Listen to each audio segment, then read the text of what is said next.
I don't know if y'all are aware of this. Apparently, Obama gave a speech in Chicago. And I'm like, yo, how did I miss this? How did I miss this? So I want to watch it. I want to watch it. I'm gonna watch it with y'all. Uh, I know it's gonna be hard to watch. A lot of y'all can't stand the sound of Obama's voice. Whereas me, uh, I love listening to Obama talk. Even though I know he's saying a bunch of stuff that's a bunch of lies, he's just a phenomenal speaker. So I'm like, you know what? Let me check this out. Let me see exactly what old bummer. Let's see what my man's is talking about. So without further ado, like this video, share this video. I would greatly appreciate it. Let's see what Obama's talking about, man. Good old Obama. Good Obama. Bad Obama. Let's listen. Where we at right there? Hello, everybody. Have a seat. Thank you. Have a seat. We're gonna try to keep this on time. It is good to see all of you. Thank you, Berto, for the introduction. I am very proud of that young man. Thank you for everything that you're doing, Berto, for bringing people here on the side of Chicago together. I want to thank all of our panelists, the amazing leaders from our network, the outside experts and thinkers and practitioners who took time out of their busy schedules to be part of our third annual Democracy Forum. Yeah. It's funny, Obama talking about democracy, ain't it? I just think that that's funny. And who the hell is this Alberto that brought people together in Chicago? I don't know. Now, I should tell you that when I mentioned to a few friends that our foundation would be hosting a forum on democracy and pluralism, I got more than a few groans and eye rolls. I understand that. And it's understandable. After all, here in the United States, we've just been through a fierce, hard-fought election. And you lost. And it's fair to say that it did not turn out as they had hoped. It definitely did turn out how I hoped. And for them, talk of bridging our differences when the country and the world seemed so bitterly divided felt. Hold on, man. I got to stop them. Yeah, the country's bitterly divided. What do you expect from your side when people like you, Kamala Harris, Nancy Pelosi, she's done it throughout her whole time of Biden in office and when Trump was in office, Maxine Waters, AOC, Ilhan Omar, you got what's her name, Crockett, whatever her name is, her. You got all these different people that come out and they say divisive things to the other side. Y'all called us garbage, bruh. Y'all called us garbage because we're not a part of your political party. And here I am still saying, I think Barack Obama is one of the best speakers of all time. I could give y'all a compliment. You can't give us a compliment to save your life. And that's part of the problem. When you talk about a bitter divide, don't sit up here and act like you didn't contribute to that divide when you went in there and started talking to brothers, talking about you to the brothers. I need y'all to know that you were shaming us because we used our own brain and voted for who we wanted to vote for. I mean, if anybody's contributed to the divide, my man, it's you. Like an academic exercise.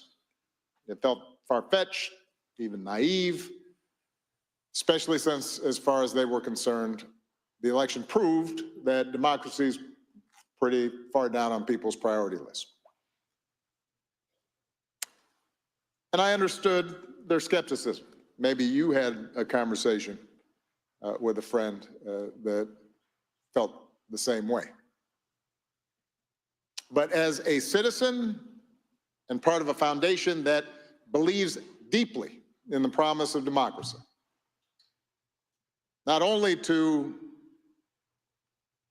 recognize the dignity and the worth of every individual, but to produce freer and fairer and more just societies, I cannot think of a better time to talk about it.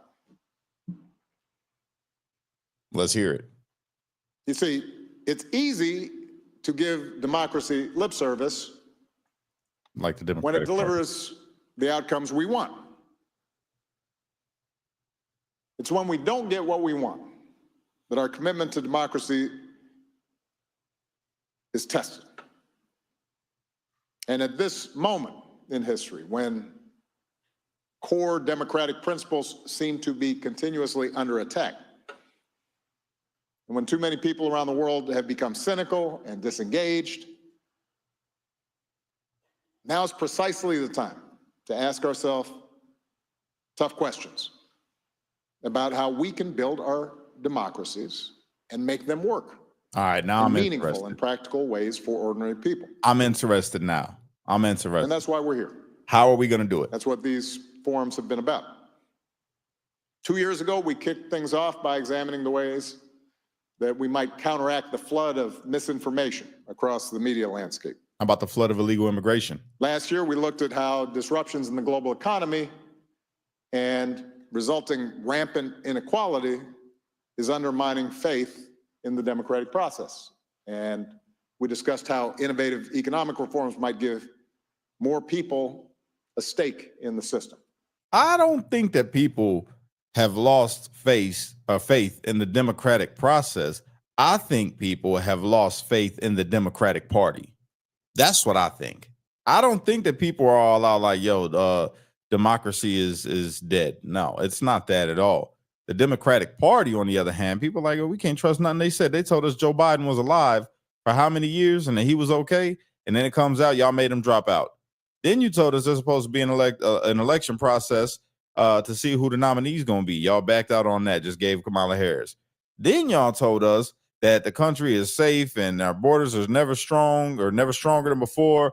And then we got more immigrants than we know what to do with. I mean, so people ain't lost faith in democracy. They've lost faith in the Democratic Party. That's just my opinion.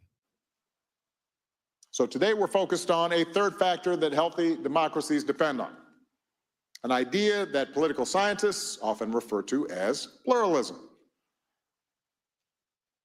Now, let's face it, pluralism is not a word that most of us use in everyday speech. I talked to one young leader earlier this year who's doing incredible work reducing gun violence here in the United States, and she admitted she had to look the word up right before our call. But the concept of pluralism should and is actually familiar to all of us. It means that in a democracy, we all have to find a way to live alongside individuals and groups who are different than us. So we commit to a system of rules and habits that help us peacefully resolve our disputes. Except the Democrats break the rules. They set the rules for everybody else, but then they break the rules. That's the problem. They break the rules that they set. The rules is for everybody else, not for them. Just saying. And then they lie. You can't forget about that. They lie more than any other party. We try to cultivate those habits, those practices that encourage us not just to tolerate each other, but also every so often join together in collective action. The pluralist ideal is what allows a Christian church and a Muslim mosque to sit side by side on the same city block and then maybe agree to share a parking lot. It's what keeps you from pulling down a sign in your neighbor's yard supporting a cause that you find completely irritating. And it keeps him from doing the same to you. Well, then where the hell was pluralism at when people had to share a park but wanted to rip down statues? Where the hell was pluralism at then? How come you wasn't preaching pluralism then? Like, hey, this is everybody's park. Some people want the statue. Some people don't. Don't rip down the statue. Pluralism supposed to keep your neighbor from ripping down stuff. Why didn't they not rip down statues? I think that's a fair question. It's what encourages you to team up with a coworker on a project and get the job done, despite the fact that the two of you disagree on abortion and gun ownership and the merits of Taylor Swift versus Beyonce. So this idea that Each of us has to show a level of forbearance towards those who don't look or think or pray like us. That's at the heart of democracy.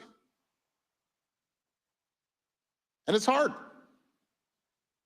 Even in relatively homogeneous countries, it's hard. It's not easy to maintain. Look what happened just this week in South Korea.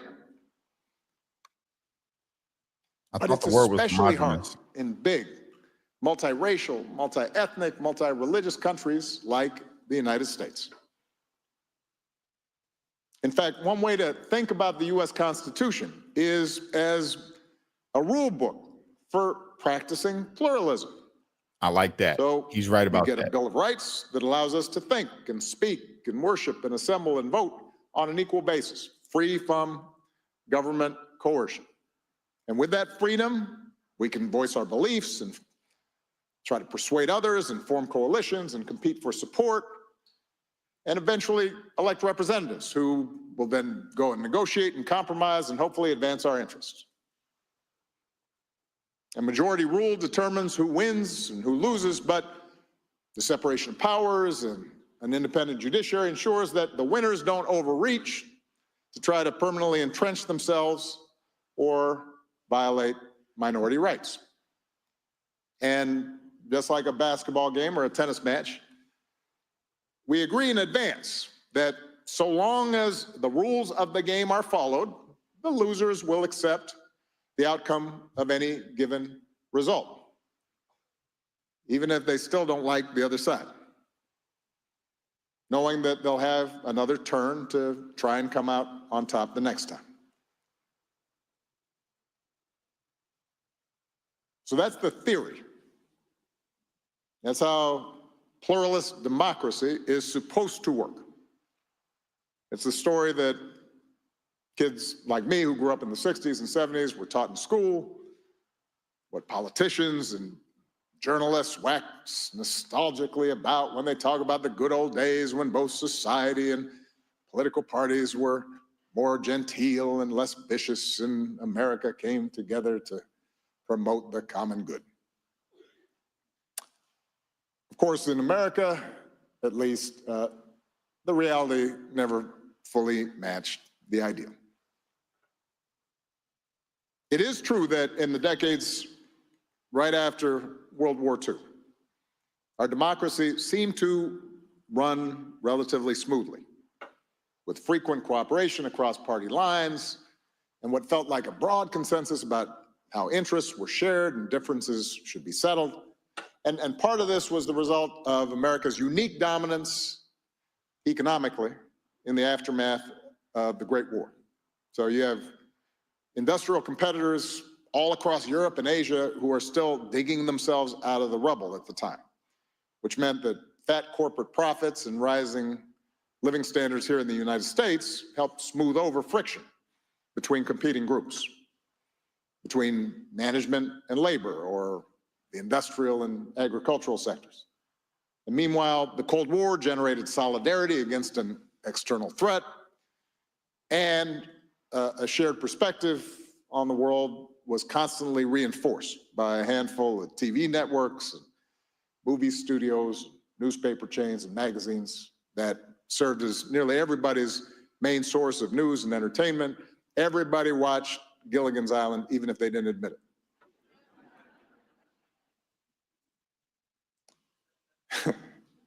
See, I know what generation you're from.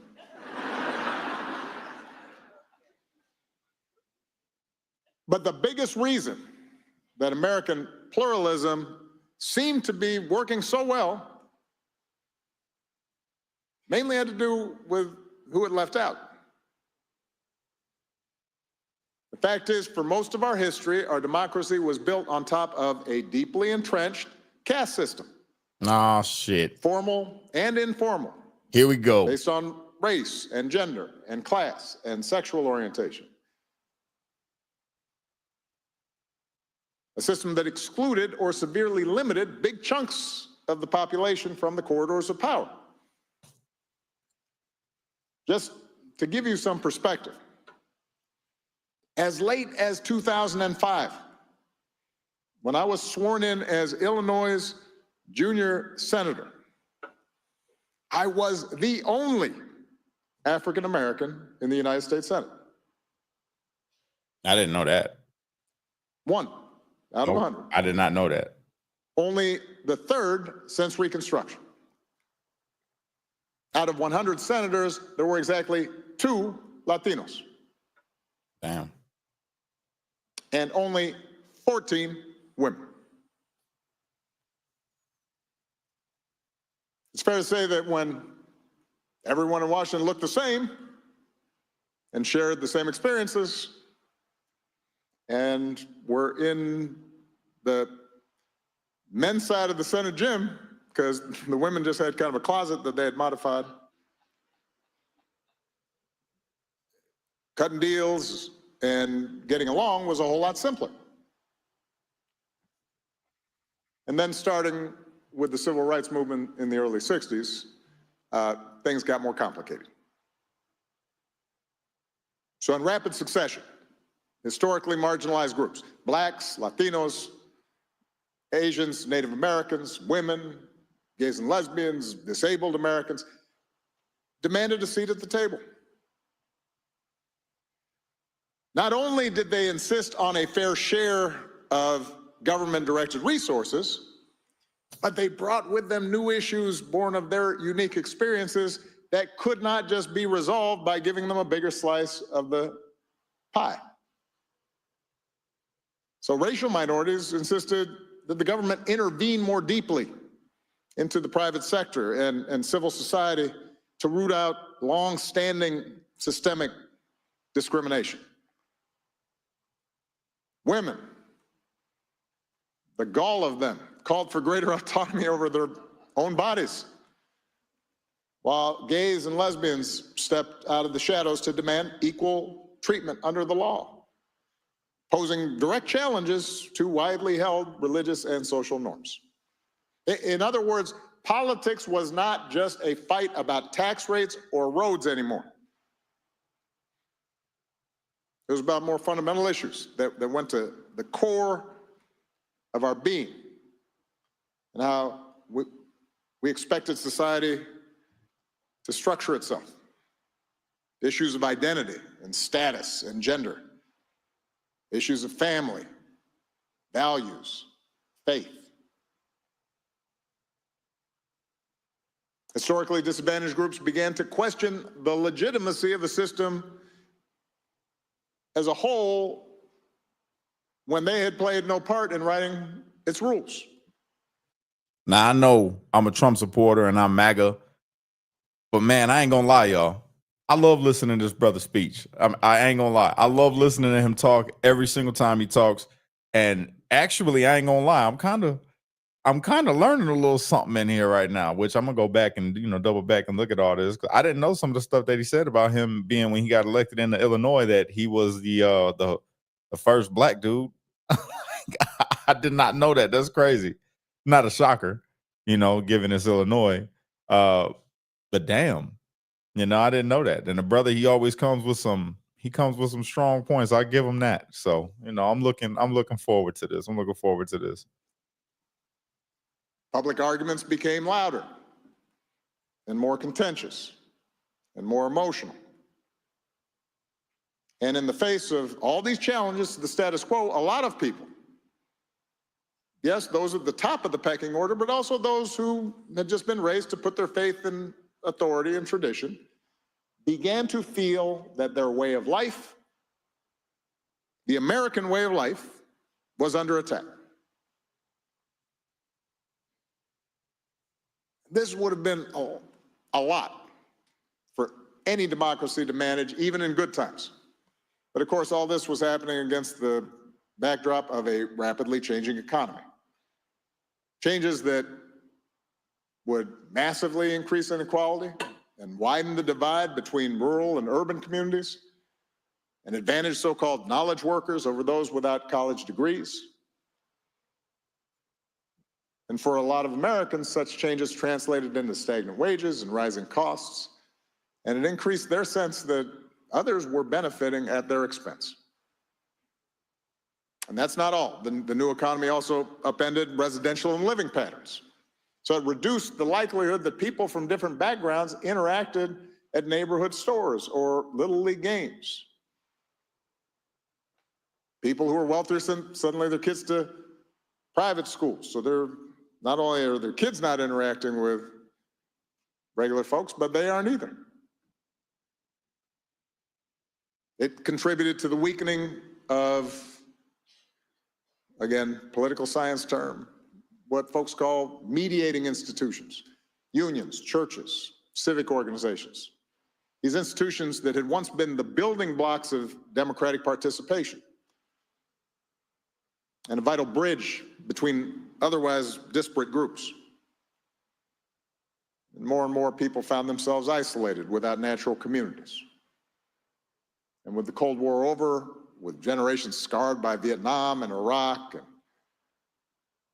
a media landscape that would shatter into a million disparate voices,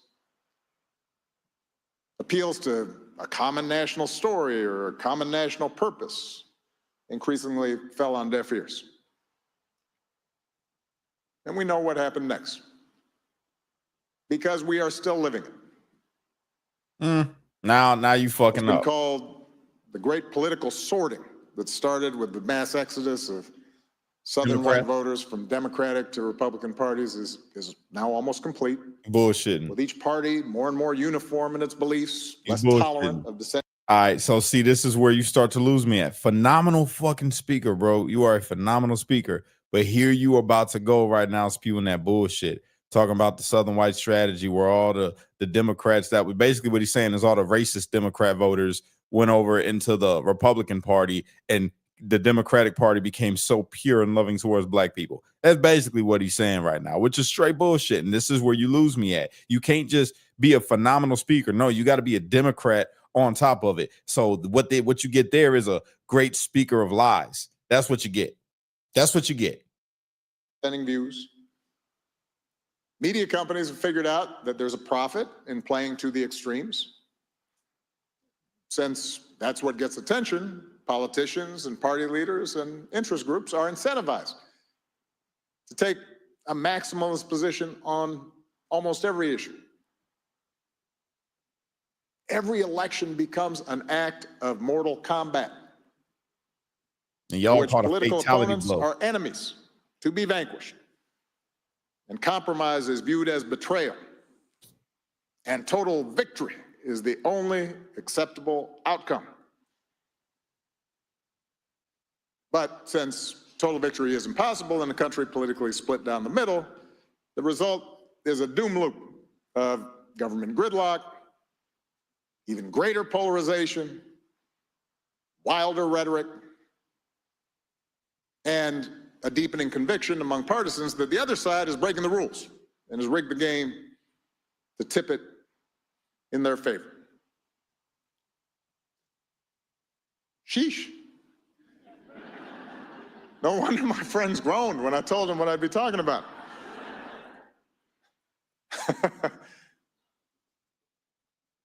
Now, before I go on, let me acknowledge, I've been focused on the United States since that's what I'm most familiar with. But it's important to point out the particular struggles of every democracy differ depending on their cultural and political histories. The fault lines of division may be regional and linguistic, like they are in Spain, or religious, as they are in India and Northern Ireland, or ethnic, as they are in my father's homeland of Kenya. But no matter what country we're talking about, the same basic question remains. Can the idea of pluralism work in the current moment? Yes. And for that matter, is the concept even worth saving? Yes, it definitely is. I believe the answer is yes. We agree.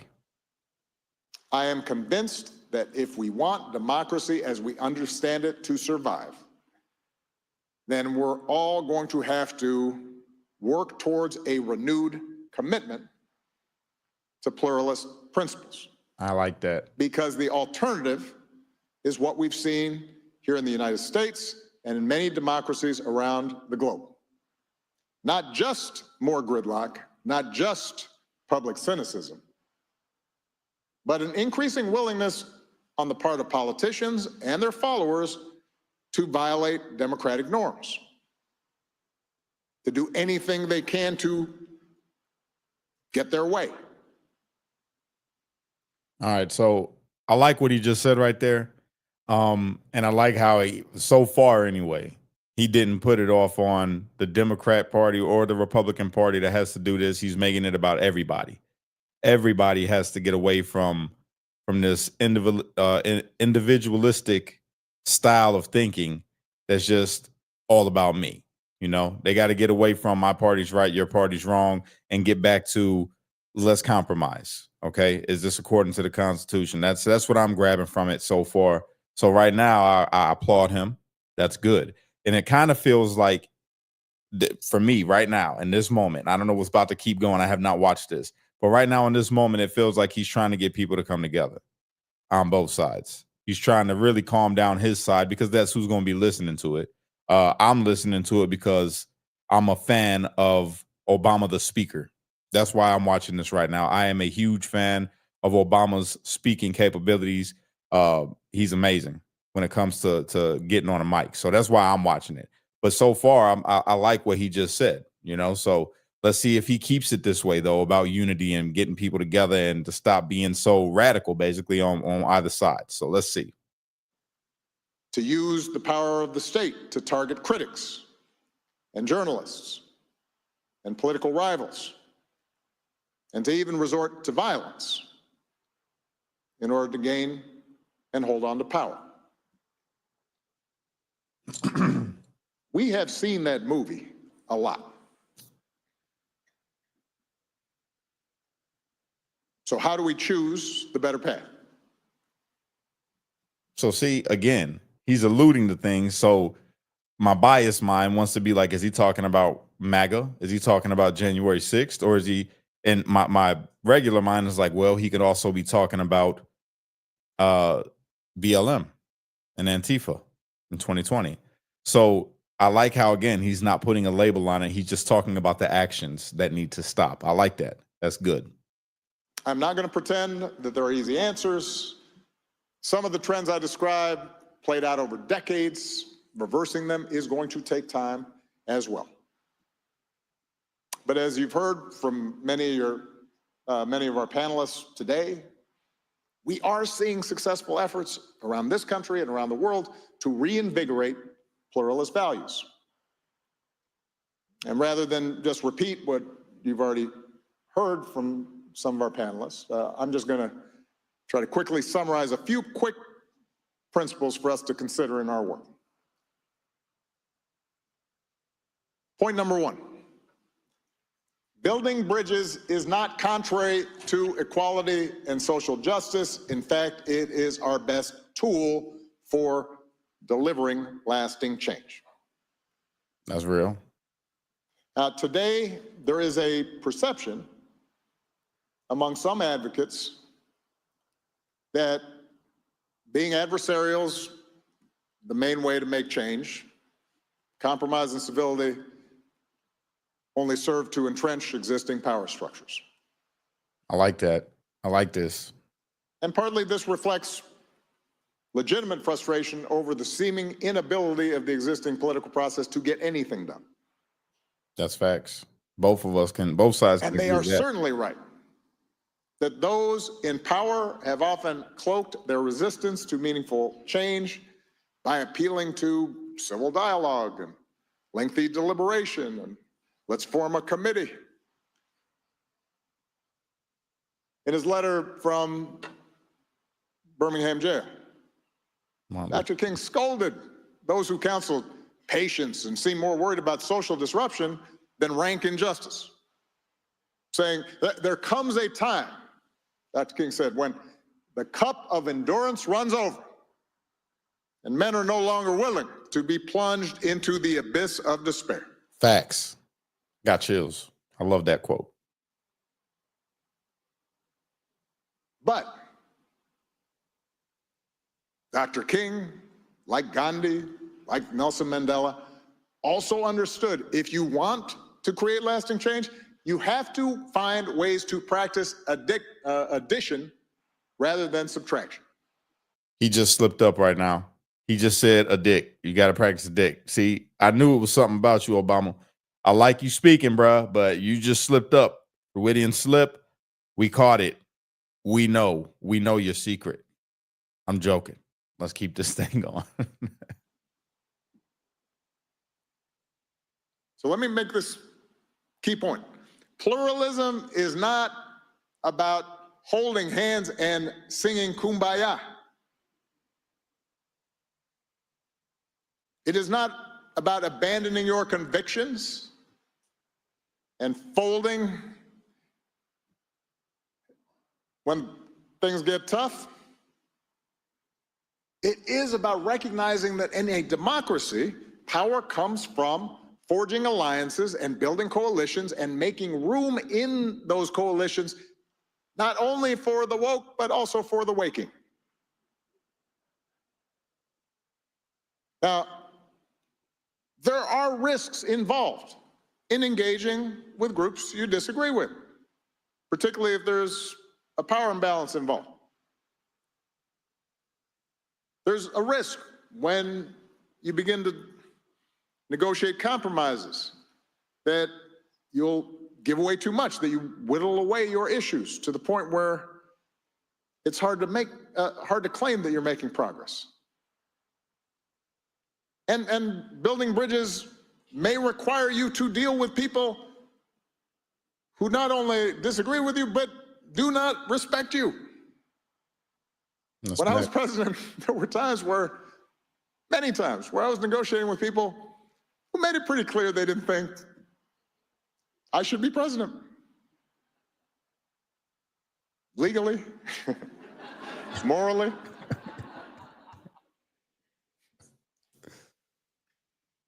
But as long as we're clear about our core principles, as long as we know what our North Star is, we have to be open to other people's experiences and believe that by listening to these people and building relationships and understanding what their fears are, we might actually bring some of them, not all of them, but some of them along with us. Okay. So I'm looking in the comment section real quick. I want to address some of these things before we keep on going. All right. So, Cole says, literally, there are a few books out there by O's ex-girlfriend and his fellow smoker. O is not an upstanding citizen. I understand. We must look beyond. Okay, I hear you. Here's my argument, right? And I'm playing devil's advocate. There's a bunch of books written about Trump. There's a bunch of books written about Biden. There's a bunch of books written about every president when they're in office and after they get out of office, from people who try to defame them or get some kind of clout because of because of their status at the time. So take it with a grain of salt. The reason why I'm listening to this, because there's another comment that I want to. Creo says, I'm hating this. Sorry, he's full of crap. I was fooled once by Obama, not again. Act speak louder than words. Call BS 100. This guy reminds me of Satan. So this is all I want to say. All right.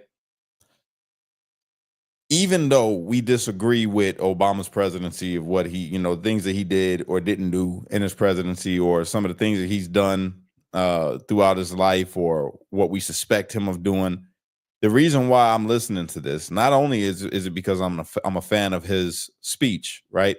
But I want to know what he's telling the other side. I want to know what it is that he is putting in the minds of the people that do listen to him, because he has a very broad audience. And that way, when I do talk to them, I could bring up some of the points that he said. And he made a couple very good points about basically coming together. And I'm going to use these talking points. You'll see I will be using these talking points when I talk to people from the other side and say, yo, Obama said, so on and so forth. So you have to be able to listen, man. You got to be willing to listen to the other side. That's how you get common ground. Like I say, you could use what's being said here when you talk to somebody else and say, hey, man, Obama said this. Why aren't you practicing that? You know what I'm saying? I'm trying to do it. I'm willing to talk to you and encourage them to do the same. Go listen to a Trump speech. Go listen to some conservative voices. You know, that's how we get common ground, man. That's how we get understanding. So that's it. And this is not just the job of leaders. This is an important point. Advocates and rank and file in any group have to be down for compromise as well. Now, a few months ago, I talked with a young advocate who said that a lot of her work was online. She gets rewarded for taking maximalist positions. And she gets punished sometimes if she suggests strategic compromise. Even though, and so her incentives led her often to say things that didn't necessarily jibe with how she was feeling, because she was constantly worried, looking over her shoulder, if she gave ground, in order to get 3/4 or half a loaf instead of nothing, she might be accused of selling out. All right. So, well, what he just said right there, that makes me think about how, you know, the Kamala Harris campaign, they were incentivizing influencers, paying them $10,000 or more or less to speak good about Kamala Harris. So again, these things that he's saying can be applied both ways, you know? And this again, and he's not making the distinction between the two. He's just calling out, you know, he's making the example of what has happened. And we can apply it however we choose to. But what he's saying is actually true. You know, some people will say things that they don't believe because they have something to gain or they have something that they don't want to lose. You know what I'm saying? So again, I'm loving this speech so far. Which then led to fewer followers and fewer donations and ultimately less influence. So in a democracy, it's important to argue strongly for the issues we care about and draw lines that we're not willing to cross. But purity tests are not a recipe for long-term success. Point number 2, pluralism does not require us to deny our unique identities or experiences, but it does require that we try to understand the identities and experiences of others and to look for common ground. Again, I like it. Let me make a note here.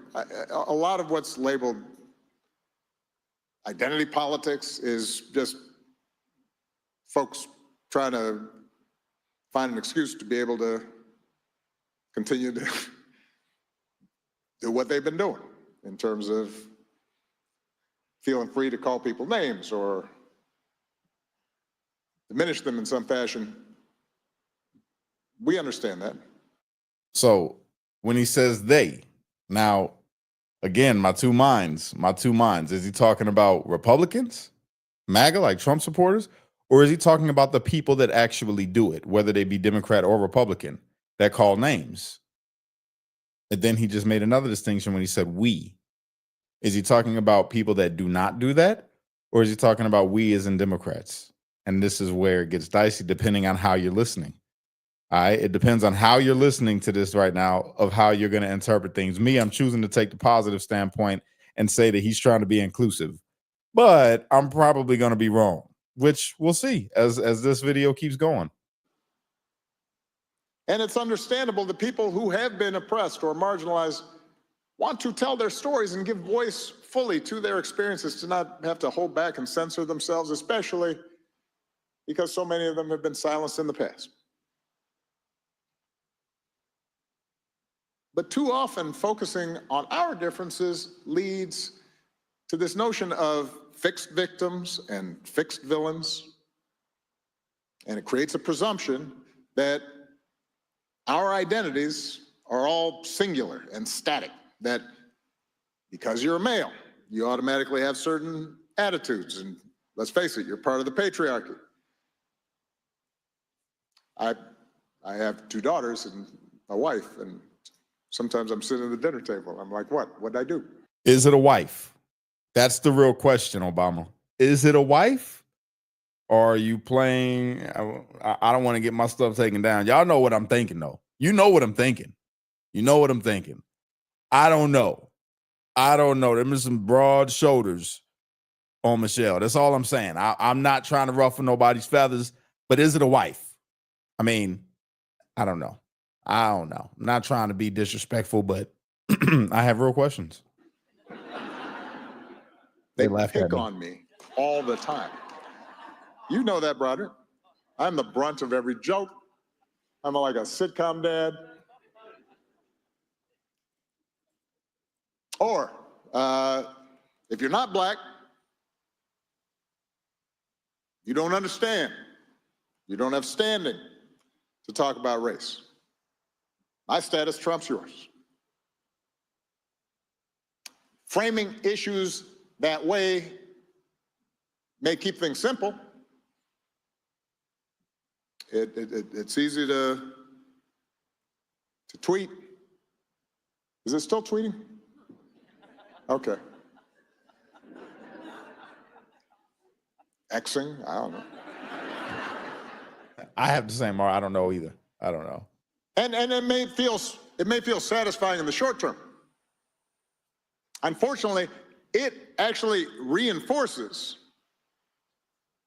the sense that we are inevitably, immutably divided. And that makes it harder for people to reimagine how they might see themselves and they might see others. That's real.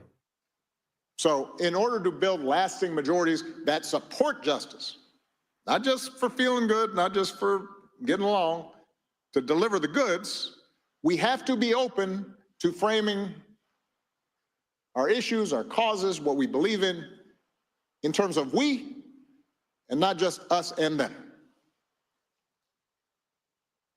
We have to try to frame issues in ways that at least consider the possibility of a win-win situation rather than a zero-sum situation. I know y'all are like, Cash, are you cheering for Obama right now? It's not that I'm cheering for Obama, but you can't lie. The brother got great speaking capabilities, and this speech isn't so bad. He's actually calling for unity, man. He's calling for people to reach across the aisle, whether that's really in politics or in the world, you know, even regular supporters. So I'm liking this speech. I'm liking this. Obama, you're doing good right now, bro. Minus, you know, the whole, never mind. Let's just keep it going. That's what Mandela understood when he befriends the man guarding his prison cell. That's what King understood in framing the issue not simply as an African-American issue, but as an American issue. Right? Who are we? What are we trying to be? Understanding that the oppressor is as yoked and confined and limited by these systems as the oppressed. He's desperate. And we have to acknowledge that we all have multiple identities. I am a 63-year-old African-American man, for example, but I am also a husband. I am a father. I am a Christian who is constantly wrestling with his doubts about organized religion. I am a writer. Yo, a lot of people can relate to that. You see what I'm saying? Like, he's saying some things right now that I can relate to that. I feel that. I can't stand organized religion, but I'm a believer. You know, I relate to that. I relate. I'm a Bears fan, which has not been easy. I feel you right there too, man. See, this is what I'm talking about. See, if y'all can't identify with that, being a Bears fan, being from over here and being a Bears fan, and then watching your team just lose, all the damn time. Look good and then just mess up. Get a good quarterback, then give him away and watch him succeed everywhere else. It's horrible. It's horrible. You don't understand that kind of pain. Maybe that's why I like Obama when he talks. You know, I get it, bro. I feel you. Recognizing and listening for those multiple identities as opposed to just looking at somebody and saying, oh, they're that kind of way.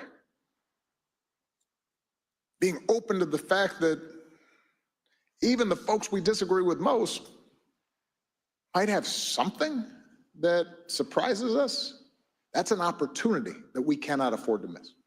That's what I'm doing right now. See? That's exactly what I'm doing right now, guys. That's it. That's all. Third point. Pluralism works better when it is about action and not just words.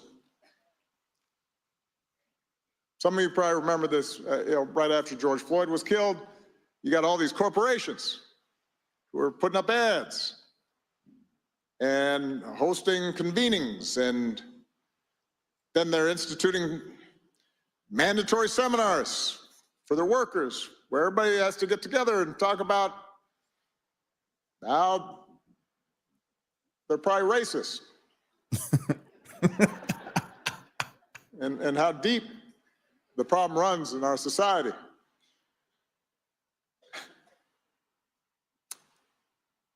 And I wrote down in the speech, while their intentions are good, but I'm not sure I believe that. There's a little bit of like, let's get over on the cheap, but let's assume sometimes the intentions were good. Nothing changed. And unsurprisingly, 4 years later, all those seminars disappeared.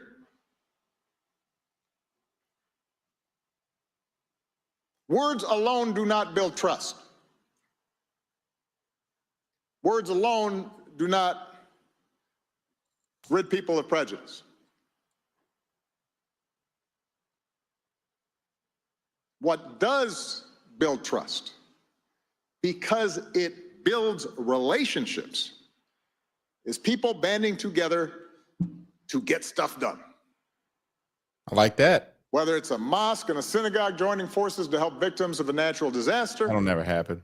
Or a black community linking up with a traditionally hostile white community in Chicago to try to stop a highway from running through both neighborhoods. Doesn't exist. I just want to point that out. See, that's how you know you disconnected, Obama. You disconnected, my bro. You very disconnected. There is no white community in Chicago that is super racist. That just doesn't exist. Now, you got white people in Chicago to be like, yo, I don't like gangbangers. I don't like drug dealers. But they not raising them like, oh, I just don't like black people. In Chicago, that's not even a thing. You know, I mean, if it is, I ain't never seen it. That's all I'm saying. Such common efforts take time. They require an investment on the part of the participants. It won't eradicate people's prejudices, but they will remind people that they don't have to agree on everything to at least agree on some things. And that there are some things we cannot do alone. Which leads me to my final point. We're not born with the muscles to make pluralism a habit. It takes practice. And we need to rebuild the institutions that can give us that practice. Now, part of that, ideally, would be making government work better. You know, I believe, for example, that if we established nonpartisan redistricting here in the United States, it would encourage more candidates to compete for every vote, as opposed to just appealing to the most partisan members of their base. But let's face it, in our current polarized environment, political reforms are probably not going to happen anytime soon, at least not the ones I want to see. Which is why. You know why? Because your puppet's gone, bro. the man that you had asleep sitting on your hand and you was doing this, he ain't in there no more. He about to be gone. That's why. And maybe y'all are right. Maybe that's why he's coming out calling for unity now and all this, because people is all they hip to it, man. We know what was going on, you know? So maybe you guys are right. This may need to start by just looking for opportunities for people to once again become part of a society of joiners. Create more organizations from elementary school all the way through adulthood that bring people together to do something. And I'll give you an example. At a time when organized religion all across America is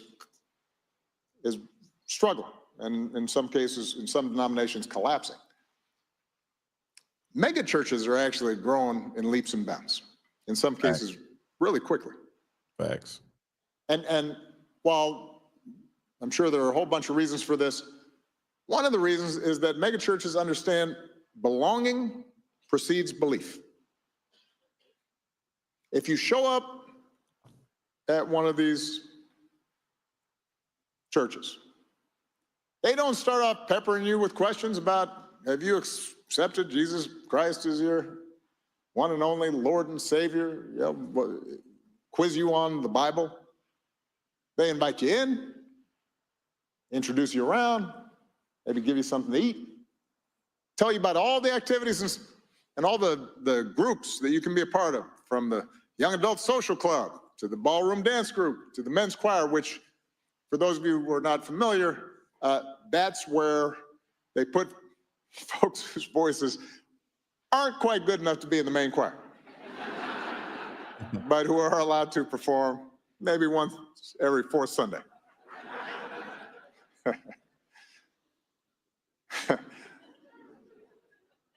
Point is, oh, I'm sorry, brother. Are you in the?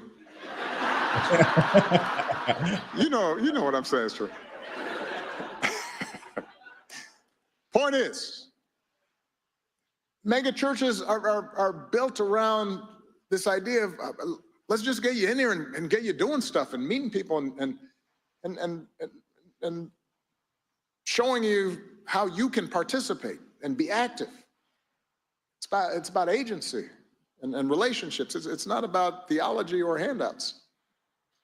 And they're trying to create a big tent where lots of different people can feel comfortable.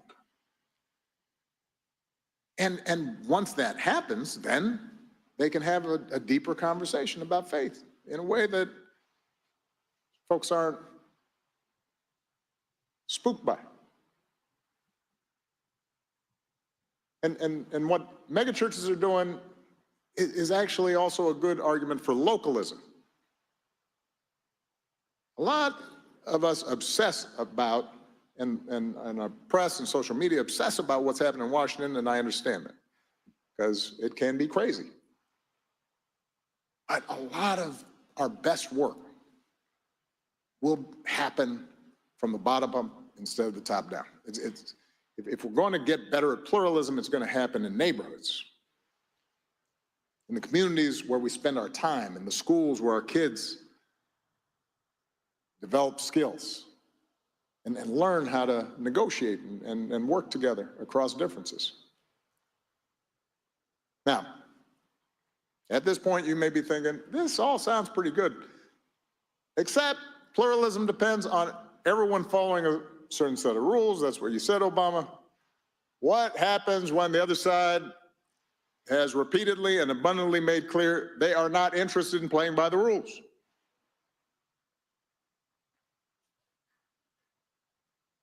It's a problem. So what are you going to do about it? Because there's a lot of when that happens, we fight for what we believe in. There are going to be times, potentially, when one side tries to stack the deck and lock in a permanent grip on power, either by actively suppressing votes or politicizing the armed forces or using the judiciary the criminal justice system to go after opponents. And in those circumstances, pluralism does not call for us to just stand back and say, well, I'm not sure. That's okay. In those circumstances, a line has been crossed, and we have to stand firm and speak out and organize and mobilize as forcefully as we can. But even in those circumstances, it's important to look for allies in unlikely places. And too often we assume that people on the other side have monolithic views, when in reality, some of them may share our beliefs in sticking to the rules, observing norms. And that's why when it's appropriate, there is nothing wrong with reinforcing and lifting up elected officials or voters, your neighbors, your friends, who you may not disagree with anything, but they do agree with you on that, because they may be able to exert influence on people they've got relationships with within the other party. So none of this will be easy. Building up these habits and practices that so often we've lost, learning to trust each other again, that's a generational project. Which is why I am so excited about the young people, some of whom you've already heard from today and who you will hear from in a moment, who are experimenting with different ways to do this. I'm thinking about leaders like Lumiere Lepre, community organizer in France, who's training a network of rural change makers in a country where extremism dominates many villages. Or Ayu Kartika Dewi, who started a program in Indonesia that sends children and their mentors to different parts of the country during school holidays to live with a family from a different cultural background. Leaders like Lumiere and Ayu are showing us the way. And what they're discovering is that when they apply the principles we just talked about, when they listen, they recognize their multiple identities, seek out common experiences and common values, they're not just strengthening democratic habits. They're building stronger organizations, which means they can deliver better results, concrete results for their members. That is the power of pluralism. That's how we break this cycle of cynicism that's so prevalent in our politics right now. And ultimately, that's how we're going to solve some of the greatest challenges of our time. So, I now want to bring a few more leaders up on stage who are doing amazing work. I want you to hear about what they're doing and how they're thinking about some of these issues. All right. Well, I say that we're done with that. I don't want to hear nobody else. I just want to hear him speak, which don't beat me up for this, right? I feel like Obama just gave an amazing speech, and the advice within his speech was great advice. And I strongly feel that if the people in his party would listen to what he just said, they would be 10 times better off. And we would see some more reaching across the aisle in everyday life, not just in politics, but in our lives. You know what I'm saying? So if you had a Democrat that lives next door to you that just hated you because you're a Trump supporter like myself, yeah, if they listen to this speech and then apply what he just said, I really feel that it would heal a relationship. Because basically I'm going to simplify what Obama just told Democrats to do. Don't be an asshole. That's it. Don't be an asshole. Don't think that these people are wrong just because they have a difference of opinion than you or they believe differently than you do. Find that one thing that you do agree with that they may be able to help you with, and then talk to them about that. That's it. And I feel that that's reasonable. You know, I think that we can all do that. You know what I'm saying? Right now, it's a divide. It's a big divide when it comes to a leftist. Like, I personally, for me, I can't talk to a leftist and not get enraged inside. Like, I get upset hearing their philosophies and how they think that the world should run. I feel like smacking them. You know what I'm saying? That's the God's honest truth. But I take a step back, I take my little breather or whatever, or I just don't engage with them. I don't talk to them. But I would like to. I would like to be able to have a conversation where they understand that they have opinions about how the world should work, and I have opinions about how the world should work. And that on election day, we vote for the things that we believe in that candidate that we vote for. And that's just how it works. And at the end of the day, you're still my neighbor. Let's be cool. That's how I would like it to get to. But it's a long road back there, y'all. It's a real long road back there. Real long road. And yeah, you're right. He also said we need to mobilize and fight. Yeah, he did. He said when all else fails, we mobilize and fight. I don't think that he meant that in a way of, a physical altercation, but I think he meant that in a way of presenting more information, maybe protest, maybe putting together a little coalition of people and things like that. I don't think it was like a call to violence, but even so, like it was good. You can't say that he didn't give a great speech, y'all. I know we all MAGA over here. I get that, but we can't say Obama just didn't give a great speech with great advice. It was great advice. It really was. It was really good advice. So, and I'm not real big on the LGBTQ community, but Obama, I really like that speech. I'm not nothing against your community, but I liked your speech. That's all I'm saying. I'm not hitting on you. I know you're married and happily married to, a awesome transgender woman. I'm just kidding. Let me stop. I'm just joking. Don't be offended, liberals. I have humor, dark humor. I have dark humor, not because I'm black, but because my mind just works that way. It's dark humor. All right. But no, in all seriousness though, man, if you're liberal and you happen to be watching the show, I would love to talk to you. I would love to bring you on the show. We could dice it up. You know what I'm saying? To see if you can apply what it is that Obama up here was just talking about, and we can have some real good civil discourse and find out what it is. What are you trying to do? What is the things that you believe in that you want to see happen in this country and why?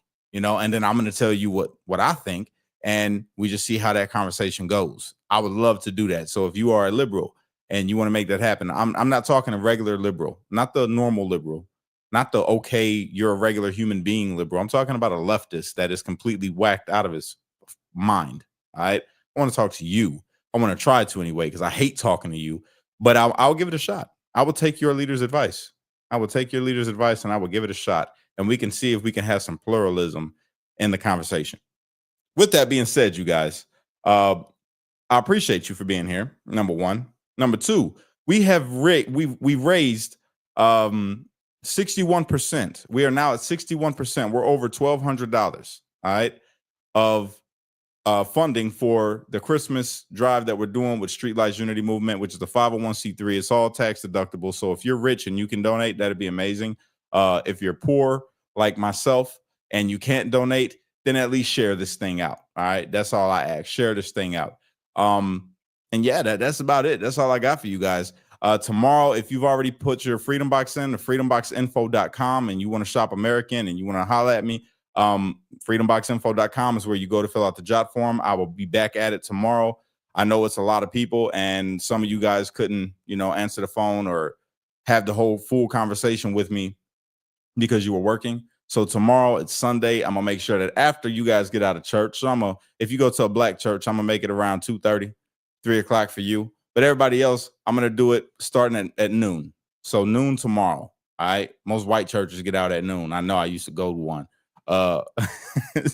So yeah, I'm gonna be calling you guys. If you filled out that jot form, be expecting a call from me tomorrow. I appreciate you guys. Unite, don't fight, be a street light. It's only you can be the change you wish to see in the world. And when you get too stressed out, you got to remember to pray, America, because without God, everything falls apart. That's a fact. God bless y'all. I'll see you later.